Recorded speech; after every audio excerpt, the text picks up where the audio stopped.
Une étendue importante des bancs de sable complique de plus en plus la circulation des véhicules et des personnes sur cette avenue principale de Ngambio, un quartier du 7e arrondissement de Brazzaville. À chaque saison de pluie, la configuration de nombreux quartiers de Filou se dégrade. Les peines vécues ici au quotidien ont été partagées par ce chauffeur. On souffre si on arrange ici.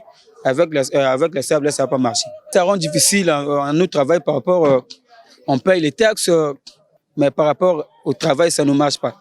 La voiture passe, donc ça ne marche pas vraiment.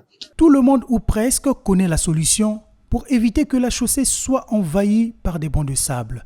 Il s'agit de la nécessité de construire des gros collecteurs d'évacuation des eaux. Les populations le réclament sans cesse auprès des gouvernants.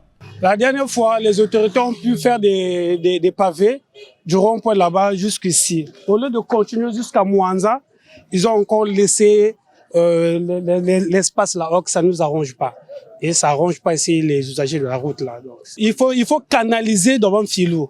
Canaliser Filou, ça commence depuis Sadelmi, depuis Avenue Mayama, un peu en haut là-bas. Ce sont des canalisations, même si on peut arranger ici, mais tant qu'on ne va pas canaliser la zone de Filou un peu en haut là, ça ne peut pas marcher. Donc il faut d'abord commencer par la source qui est là. Tout le long là, l'avenue Mayama, Sadelmi, il faut canaliser pour que ici ça puisse respirer. C'est l'État congolais qui a ce monopole-là ou bien ce pouvoir-là de faire tous ces travaux. Pendant que les habitants de ce quartier attendent des solutions durables, certains particuliers à la recherche du sable profitent de le recueillir pour des chantiers quelconques. On ne travaille pas avec la mairie, nous sommes des particuliers. Quand on a besoin de sable, on vient, on le prend.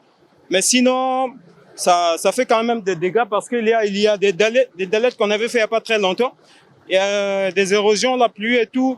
Regardez comment ce qu'elle a fait déjà boucher le goudron. Donc on était obligé de prendre. Cet état piteux de cette voie urbaine est aussi la conséquence de l'abandon des travaux amorcés dans cet arrondissement il y a environ une année.